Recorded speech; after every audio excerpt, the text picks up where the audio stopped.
But you leave us like that. And moved on. Save the rest of us. As much as Superman Returns is a consummate comic book action flick, it's just as much of a classic romantic tale. Superman's abrupt departure and 5-year absence from Earth has driven the object of his affection, Lois Lane, into the arms of another man. Now with a child, Lois finds herself caught between a new love and a true love. What is the love triangle that's happening? You know, Superman is Lois's great love in life, and she is his. Yes. And I love when the voice goes down and go relax when he's talking about Superman. You have to honor that. Instinctualized. It is. I know. I love that. It's so great. Yes. And, you know, he's left Earth and left her, and she's moved on to Richard White, who's played by James Marsden. You know, Lois, the article that you wrote. Why the world doesn't need Superman? No. I was spent the night with Superman. Richard, come on. It was the title of an interview. What do you know, Superman is returning as her great love, yet Richard White is a great man as well, so it's, you know, it's a dilemma. Like her co-star Brandon Routh, Kate Bosworth faced a dilemma in taking on the well-known character of Lois Lane. The 23-year-old star of Blue Crush, who goes from her trademark blonde to more character-appropriate brunette, plays a role most memorably done by Margot Kidder in the original Superman movies. Superman! And later in TV's Lois and Clark by desperate housewife Terry Hatcher. Try cool or what? How do you reinterpret Lois Lane? She just can't be feisty, right? The one that I modeled her after was Katharine Hepburn. Because she is obviously intelligent, strong, but there is a certain maturity and wisdom about her as well. Let's start with the big question. Where'd you go? In shaping the return of Superman to the big screen, director Bryan Singer transformed Lois into an accomplished modern-day woman, a Pulitzer Prize-winning star reporter and working mom. She still loves to get the story and still thrives on that excitement, but there are things that are higher on the priority list than what would have been before, because, you know, when you go through heartbreak, you gain those perspectives.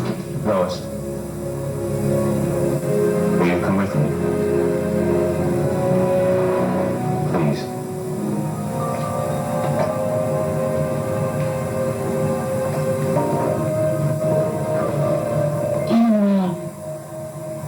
Richard, he's a partner.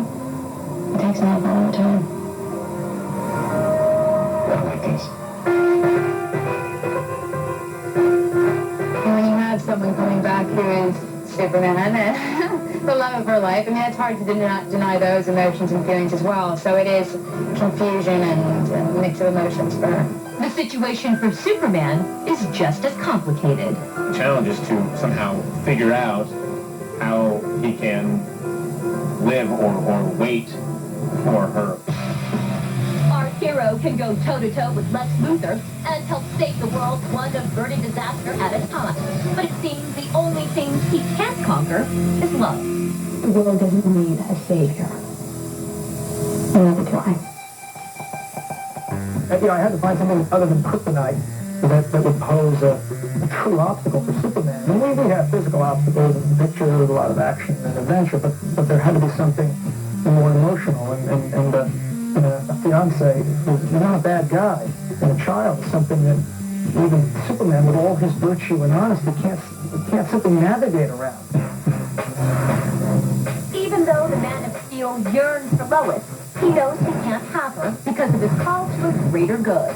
It's a self-imposed emotional exile that makes Superman a truly emo superhero. It's not easy for me to live my life being who I am, keeping secrets. What would make Superman happy? Well, I think having each other and to be able to speak honestly and from the heart and not, have to hold things back. I think that's the one superpower that he doesn't have. Now Superman Returns is filled with plenty of action. A Bryan Singer joke in the New York Times that this might be his first chick flick. Keep it here because coming up we're going to take a look at the man behind the Man of Steel and see how Brandon Routh's journey to Hollywood mimics the story of Superman. Oh my God, it's come out of Kent. First, though, just like Superman Returns has gone through a number of revisions, so has the Superman costume. Check out this exclusive look at the more intricate details of that costume. Hi, my name is Louise Murdoch, and I'm the costume designer of Superman Returns. And here's Superman. And here's his new suit. The thing about the Superman suit that was particularly challenging is that the suit is so simple and clean that you need little bits to look at. So we added this texture to the blue suit because it's a reflective, it gives it a little bit more dimension. The most difficult thing was actually the tape, which is this wool that we had to have milled in France. And we ombre the inside so that it goes from really dark red to bright red, which is really beautiful. You know, when the cape swishes around, you see this.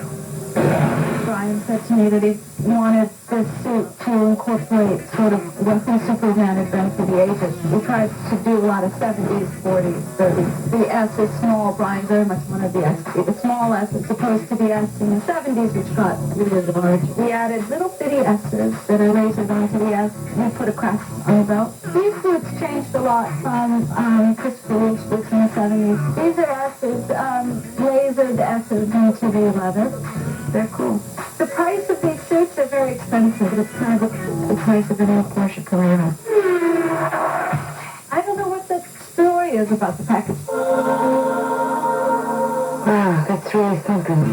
The studio was concerned about Superman's package not being, too large. So we did do a little bit of a screen test. The decision was made about what was the perfect shape. You wanted to see it?